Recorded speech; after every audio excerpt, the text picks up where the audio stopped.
प्रिय श्रोतागण, क्या आपने कभी सोचा है जब जीवन में कोई सहारा नहीं बचता, जब मन भय से भर जाता है, जब चारों दिशाएं अंधकार से ढक जाती हैं, तब अचानक एक शक्ति, एक साहस, एक अदृश्य विश्वास आपके भीतर जाग जाता है और आपके होंठों पर अनायास निकलता है, जय बजरंगबली।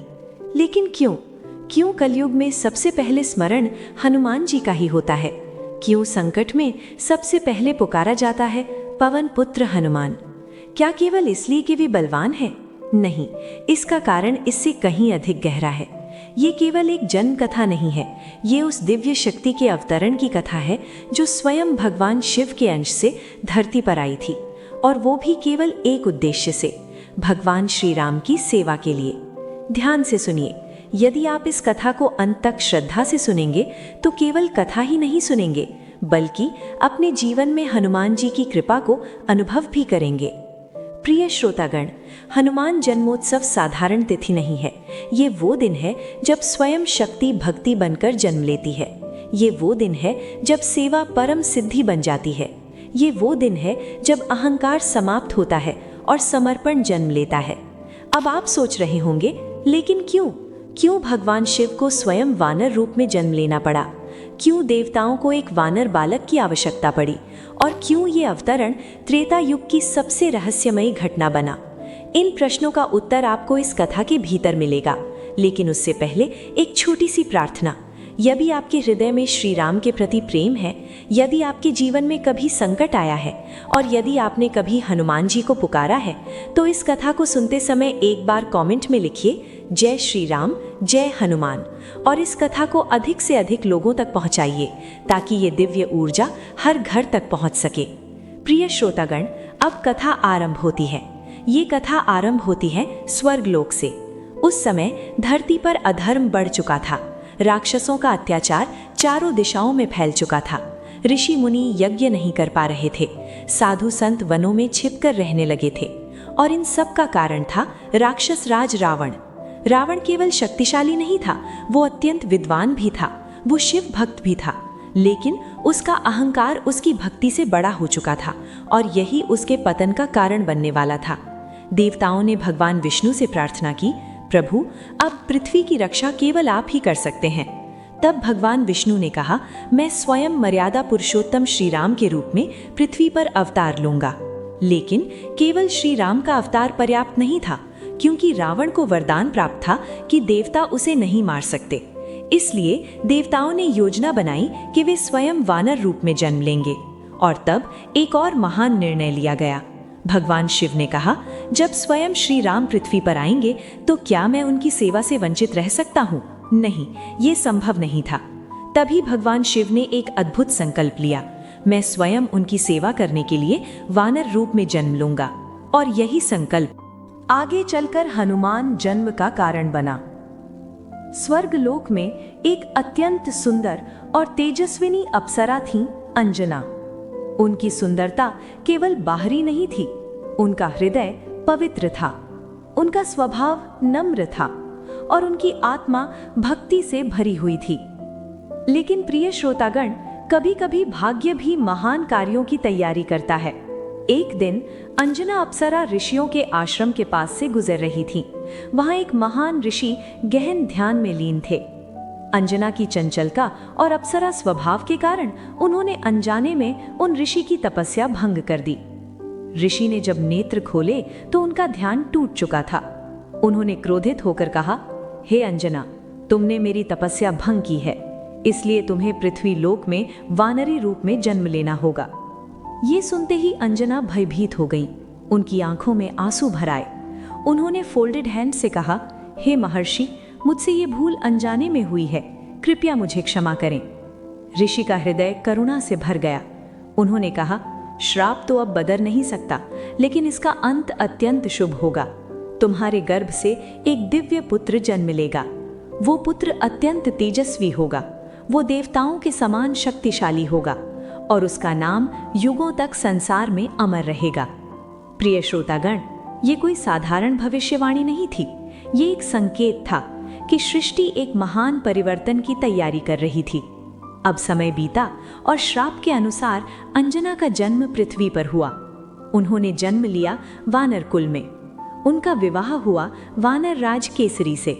वानर राज केसरी बहुत पराक्रमी थे, धर्मप्रिय थे और अत्यंत साहसी भी थे। लेकिन उनके जीवन में एक कमी थी, उनके पास संतान नहीं थी। प्रिय श्रोतागण, जिस घर में संतान नहीं होती वहां प्रेम तो होता है, लेकिन कहीं न कहीं एक खालीपन भी होता है। माता अंजना का हृदय भी इसी पीड़ा से भरा हुआ था। रात्रि के समय वे आकाश की ओर देखकर ईश्वर से प्रार्थना करती, हे प्रभु, यदि मेरे जीवन में कोई उद्देश्य है तो मुझे एक ऐसा पुत्र दीजिए जो आपका सेवक बने। ध्यान से सुनिए, यही प्रार्थना आगे चलकर सृष्टि की सबसे महान भक्ति का कारण बनने वाली थी। एक दिन माता अंजना ने निश्चय किया कि अब वे तपस्या करेंगी। उन्होंने वन में जाकर एकांत स्थान चुना और वहां बैठकर भगवान शिव का ध्यान करना प्रारंभ किया। दिन बीतते गए, रातें बीतती गईं, ऋतुएं बदलती रहीं, लेकिन माता अंजना की तपस्या और गहरी होती गई। उनका शरीर कमजोर हो गया, लेकिन उनका विश्वास और मजबूत हो गया। प्रिय श्रोतागण, अब आप सोच रहे होंगे, लेकिन क्यों? माता अंजना ने भगवान शिव की ही तपस्या क्यों की? क्यों नहीं किसी और देवता की? क्योंकि भगवान शिव ही वो देव हैं जो भक्ति से तुरंत प्रसन्न हो जाते हैं। और जब कोई माता अपने पुत्र के लिए तपस्या करती है तो शिव अवश्य प्रसन्न होते हैं। एक दिन माता अंजना की तपस्या से प्रसन्न होकर भगवान शिव प्रकट हुए। चारों ओर प्रकाश फैल गया, वन में सुगंध भर गई, पक्षियों का कलरव रुक गया, वायु स्थिर हो गई और माता अंजना ने देखा उनके सामने स्वयं महादेव खड़े हैं। उन्होंने फोल्डेड हैंड से कहा, प्रभु, मुझे केवल एक वरदान चाहिए। मुझे एक ऐसा पुत्र दीजिए जो आपकी भक्ति का प्रतीक बने। भगवान शिव मुस्कुराए। उन्होंने कहा, हे अंजना, तुम्हारी तपस्या सफल हुई। मैं स्वयं अपने अंश से तुम्हारे पुत्र के रूप में जन्म लूंगा। प्रिय श्रोतागण, ये सुनते ही पूरा वन दिव्य प्रकाश से भर गया। देवताओं ने आकाश से पुष्प वर्षा की और उसी क्षण सृष्टि में एक नई ऊर्जा का संचार हुआ। प्रिय श्रोतागण, अब कथा उस अद्भुत क्षण की ओर बढ़ती है जहां सृष्टि की 3 दिव्य शक्तियां एक साथ मिलकर एक महान अवतरण की तैयारी कर रही थीं। भगवान शिव का संकल्प, माता अंजना की तपस्या और पवन देव की करुणा, इन तीनों का संगम होने वाला था। लेकिन ये लीला इतनी सरल नहीं थी। इसके पीछे एक और रहस्य छिपा था और वो रहस्य जुड़ा था अयोध्या नगरी से। हाँ प्रिय श्रोतागण, उसी अयोध्या से जहां जन्म लेने वाले थे मर्यादा पुरुषोत्तम भगवान श्री राम। अब ध्यान से सुनिए। उसी समय अयोध्या में राजा दशरथ ने पुत्र प्राप्ति के लिए महान यज्ञ कराया था। वो था पुत्र कामेष्ठी यज्ञ। ये कोई साधारण यज्ञ नहीं था। ये वो यज्ञ था जिसका फल स्वयं भगवान विष्णु का अवतार बनने वाला था। यज्ञ पूर्ण हुआ, अग्निदेव प्रकट हुए। उन्होंने राजा दशरथ को एक दिव्य खीर प्रदान की और कहा, राजन, इस खीर को अपनी रानियों में बांट दीजिए, आपको दिव्य पुत्रों की प्राप्ति होगी। राजा दशरथ अत्यंत प्रसन्न हुए। उन्होंने वो खीर कौसल्या, कैकेयी और सुमित्रा में बांट दी। लेकिन प्रिय श्रोतागण, यहीं से प्रारंभ होती है एक अद्भुत लीला, एक ऐसा रहस्य जिसे बहुत कम लोग जानते हैं। जब रानियां उस दिव्य खीर को ग्रहण कर रही थीं, तभी अचानक एक तेज वायु का झोंका आया। वो कोई साधारण वायु नहीं थी, वो स्वयं पवन देव थे। उन्होंने उस दिव्य खीर का एक सूक्ष्म अंश उठाया और उसे लेकर वन की ओर चले गए। अब आप सोच रहे होंगे, लेकिन क्यों? पवन देव ऐसा क्यों करेंगे? क्या ये केवल संयोग था? नहीं, ये संयोग नहीं था। ये स्वयं भगवान शिव की इच्छा थी। ये सृष्टि की योजना थी। ये वो क्षण था जब शिवांश को माता अंजना के गर्भ तक पहुंचाना था।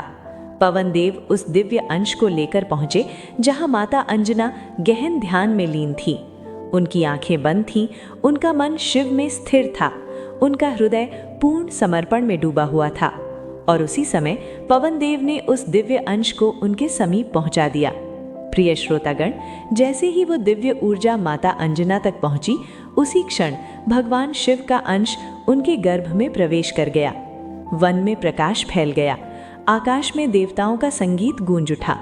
पक्षियों ने मधुर स्वर में गाना शुरू किया, वायु सुगंधित हो गई और उस क्षण सृष्टि ने अनुभव किया कि अब पृथ्वी पर एक महान शक्ति आने वाली है।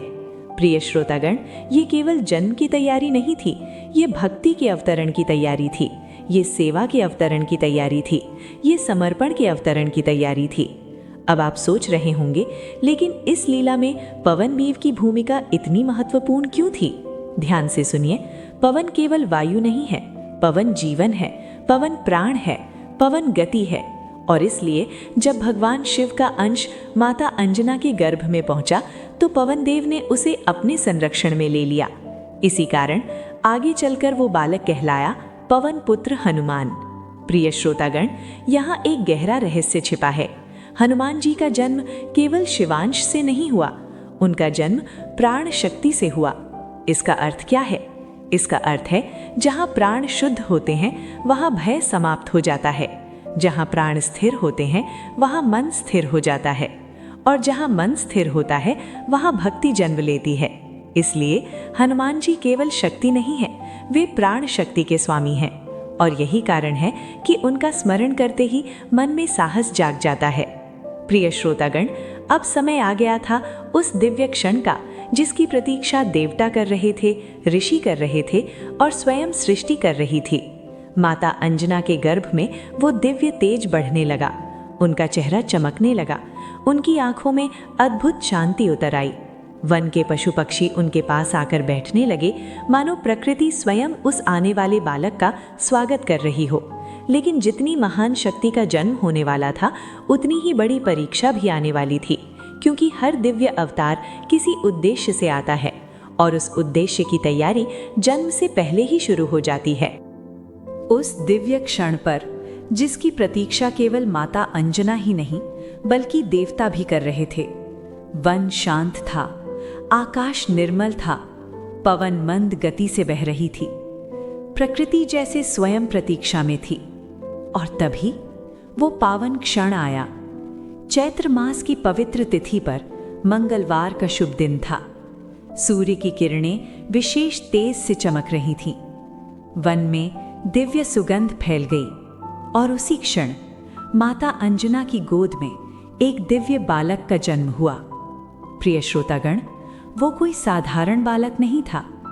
उसके शरीर से अद्भुत तेज निकल रहा था, उसकी आंखों में अलौकिक प्रकाश था, उसके चेहरे पर अद्भुत शांति थी और उसके जन्म लेते ही चारों दिशाओं में दिव्य ध्वनियां गूंज उठीं।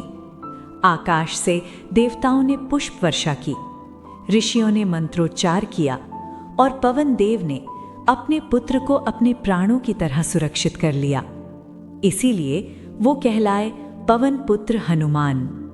प्रिय श्रोतागण, अब आप सोच रहे होंगे, लेकिन इस बालक का नाम हनुमान कैसे पड़ा? इसका रहस्य भी बहुत अद्भुत है और वो रहस्य जुड़ा है उनकी बाल्य अवस्था की एक लीला से। ध्यान से सुनिए। जन्म के कुछ ही समय बाद एक दिन माता अंजना वन में फल लेने गई थीं। बालक हनुमान झूले में लेटे हुए थे। उसी समय आकाश में सूर्य उदित हुआ। लाल रंग का चमकता हुआ सूर्य बालक हनुमान को एक फल जैसा दिखाई दिया। प्रिय श्रोतागण, वो बालक साधारण नहीं था। उसके भीतर शिव का अंश था, उसके भीतर प्राण शक्ति थी, उसके भीतर असीम साहस था। और उसी क्षण उन्होंने सोचा, ये कितना सुंदर फल है, और वे उसे खाने के लिए आकाश की ओर उड़ चले। हाँ, एक छोटा सा बालक आकाश की ओर उड़ चला। प्रिय श्रोतागण, ये कोई कल्पना नहीं थी, ये उस शक्ति का संकेत था जो आगे चलकर समुद्र लांघने वाली थी, जो लंका जलाने वाली थी, जो असंभव को संभव करने वाली थी। बालक हनुमान तेजी से आकाश में उड़ते गए। देवता ये दृश्य देखकर आश्चर्य में पड़ गए। इंद्रदेव चिंतित हो गए। उन्होंने सोचा, यदि ये बालक सूर्य को निगल लेगा तो सृष्टि में अंधकार फैल जाएगा। और तभी इंद्रदेव ने अपने वज्र से बालक हनुमान पर प्रहार कर दिया। प्रिय श्रोतागण, वज्र का प्रहार सीधा उनकी ठोड़ी पर लगा और उसी क्षण बालक हनुमान पृथ्वी पर गिर पड़े। उनकी ठोड़ी पर चोट आई और इसी कारण उनका नाम पड़ा हनुमान, अर्थात जिसकी हनु अर्थात ठोड़ी विशेष हो। लेकिन इसके बाद जो हुआ वो पूरी सृष्टि को हिला देने वाला था। जब पवन देव ने देखा कि उनके पुत्र पर वज्र से प्रहार किया गया है तो वे अत्यंत क्रोधित हो गए। उन्होंने तुरंत पूरे ब्रह्मांड से अपनी गति रोक ली। वायु रुक गई, प्राण रुक गए, सांसें रुक गईं, धरती पर जीवन ठहर गया। प्रिय श्रोतागण, कल्पना कीजिए यदि एक क्षण के लिए भी वायु रुक जाए तो क्या होगा। सृष्टि समाप्त हो जाएगी। और वही होने लगा। देवता घबरा गए, ऋषि चिंतित हो गए, मनुष्य व्याकुल हो गए। सभी देवता ब्रह्मा जी के पास पहुंचे। उन्होंने कहा, प्रभु, यदि पवन देव शांत नहीं हुए तो सृष्टि समाप्त हो जाएगी। तब सभी देवता मिलकर पवन देव को मनाने पहुंचे। पवन देव अपने पुत्र को गोद में लेकर एक गुफा में बैठे थे। उनकी आंखों में क्रोध भी था और करुणा भी थी। प्रिय श्रोतागण, अब सृष्टि का भविष्य देवताओं के निर्णय पर निर्भर था। अब कथा उस निर्णायक क्षण पर पहुंच चुकी है जहां एक छोटे से बालक के कारण पूरी सृष्टि रुक गई थी। वायु स्थिर हो चुकी थी, नदियां शांत हो गई थीं, पेड़ों की पत्तियां हिलना बंद हो गई थी। मनुष्य, पशु, पक्षी, देवता सब व्याकुल थे, क्योंकि पवन देव ने अपनी गति रोक ली थी। और जब पवन रुक जाए तो जीवन भी रुक जाता है। प्रिय श्रोतागण, ये कोई साधारण क्रोध नहीं था। ये एक पिता का क्रोध था, एक पिता का दुख था, एक पिता का प्रेम था। पवन देव अपने पुत्र को गोद में लेकर एक गुफा में बैठे थे। उनकी आंखों में आंसू थे, उनके हृदय में पीड़ा थी। उन्होंने निश्चय कर लिया था, जब तक मेरे पुत्र को न्याय नहीं मिलेगा मैं अपनी गति नहीं चलाऊंगा। अब आप सोच रहे होंगे, देवताओं के सामने इतनी बड़ी समस्या आ गई थी तो समाधान क्या था?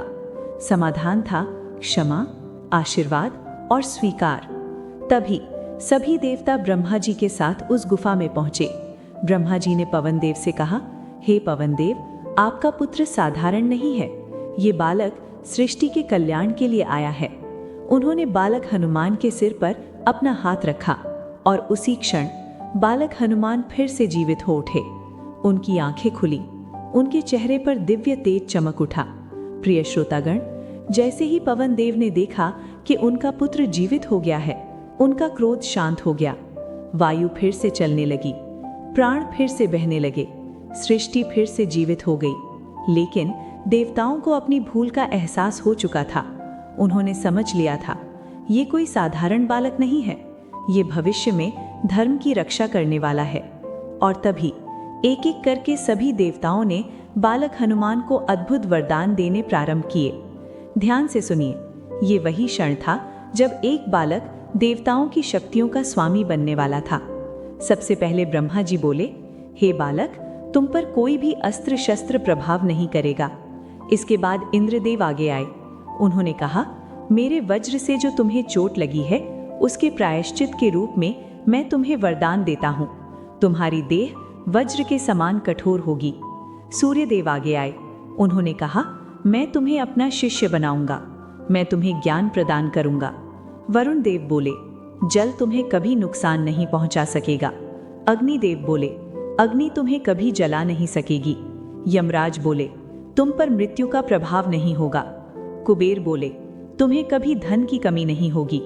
विश्वकर्मा बोले, मेरे बनाए हुए अस्त्र भी तुम्हें नुकसान नहीं पहुंचा सकेंगे। और अंत में भगवान शिव ने अपने अंश को आशीर्वाद देते हुए कहा, हे पुत्र, तुम्हारी भक्ति संसार में अद्वितीय होगी, तुम्हारी शक्ति असीम होगी और तुम सदा श्री राम की सेवा में समर्पित रहोगे। प्रिय श्रोतागण, यही वो क्षण था जब हनुमान जी को अष्ट सिद्धियां प्राप्त हुईं। अणिमा, महिमा, गरिमा, लघिमा, प्राप्ति, प्राकाम्य, ईशित्व, वशित्व और साथ ही नवनिधियों का भी आशीर्वाद मिला। लेकिन अब यहाँ एक गहरा रहस्य छिपा है।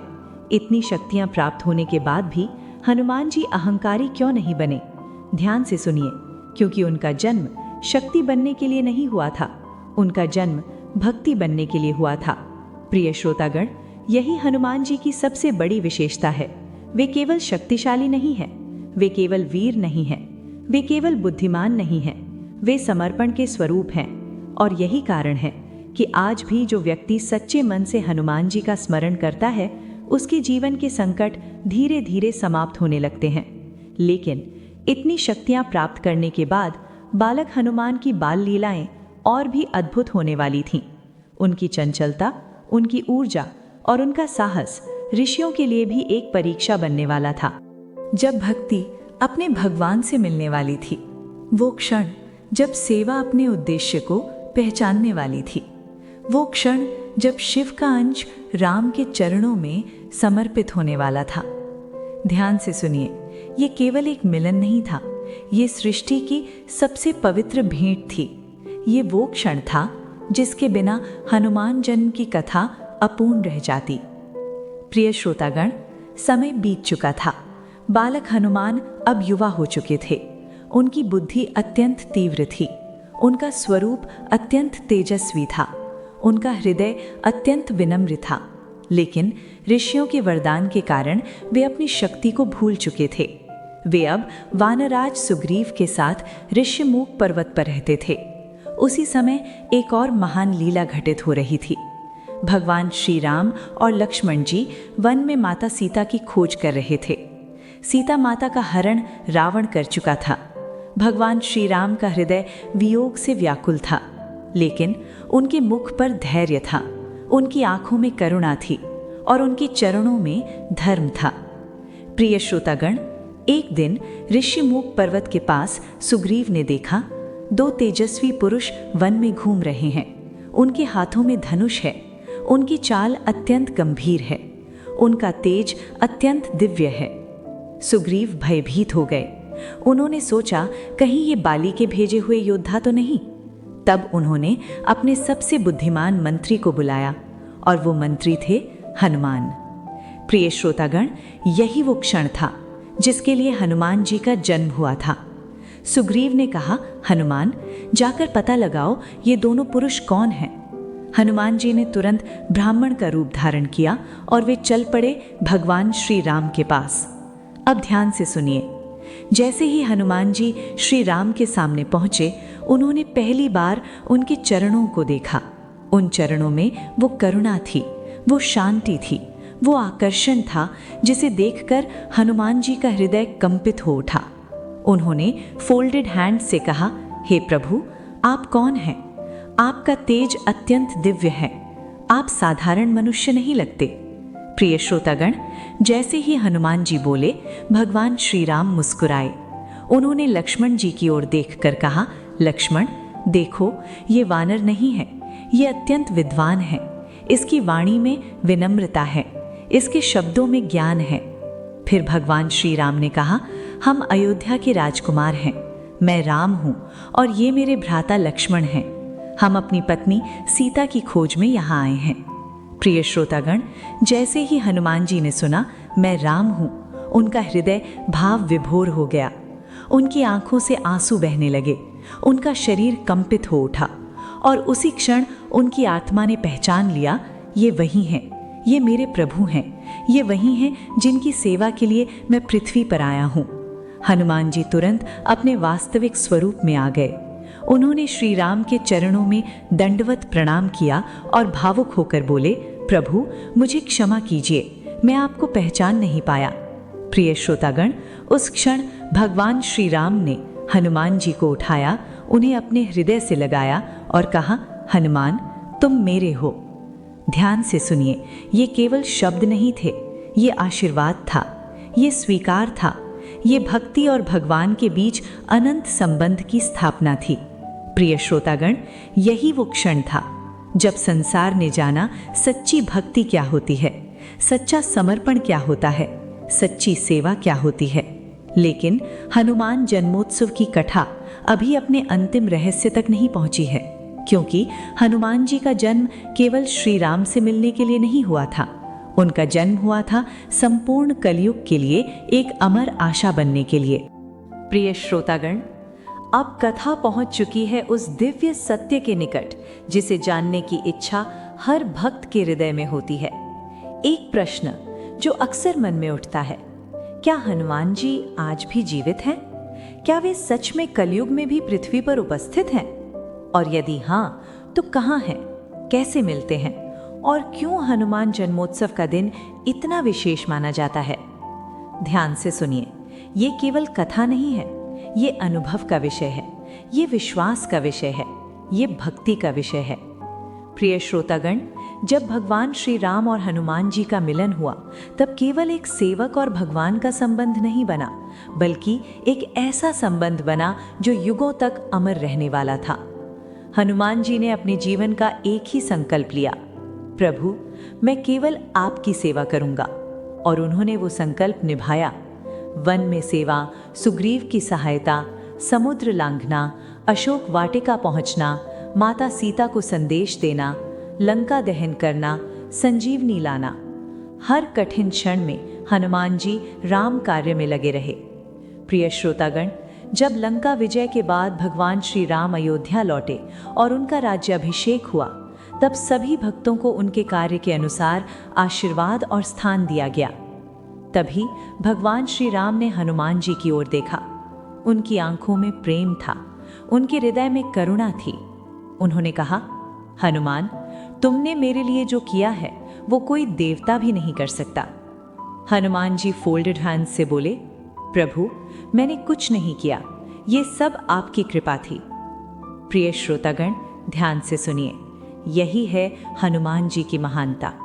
इतना सब करने के बाद भी उन्होंने कभी स्वयं को कर्ता नहीं माना, उन्होंने केवल स्वयं को सेवक माना। तभी भगवान श्री राम ने कहा, हनुमान, जब तक इस पृथ्वी पर मेरा नाम लिया जाएगा, तब तक तुम इस पृथ्वी पर रहोगे। प्रिय श्रोतागण, ये था अमरत्व का वरदान।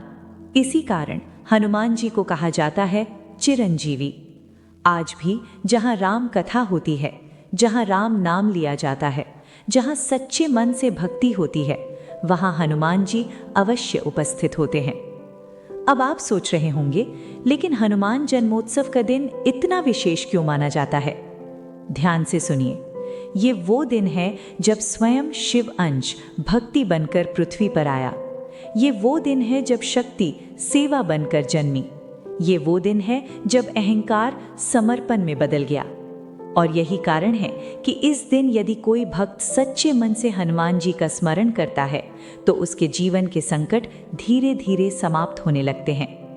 प्रिय श्रोतागण, लेकिन यहाँ एक और गहरा रहस्य छिपा है। हनुमान जी केवल बल के देवता नहीं हैं, वे केवल संकट मोचन नहीं हैं, वे केवल रक्षक नहीं हैं, वे प्राण शक्ति के जागरण के देवता हैं। जब कोई व्यक्ति सच्चे मन से हनुमान जी का नाम लेता है, तो उसके भीतर साहस जागता है, विश्वास जागता है, धैर्य जागता है और जीवन की दिशा बदलने लगती है। यही कारण है कि संतों ने कहा है, कलयुग केवल नाम अधारा, और उस नाम में सबसे तेजस्वी नाम है हनुमान। प्रिय श्रोतागण, हनुमान जन्मोत्सव का ये पावन अवसर हम सभी को एक संदेश देता है। यदि जीवन में शक्ति चाहिए तो अहंकार छोड़िए, यदि जीवन में सफलता चाहिए तो सेवा अपनाइए, यदि जीवन में शांति चाहिए तो राम नाम अपनाइए, और यदि जीवन में संकटों से मुक्ति चाहिए तो हनुमान जी को अपनाइए।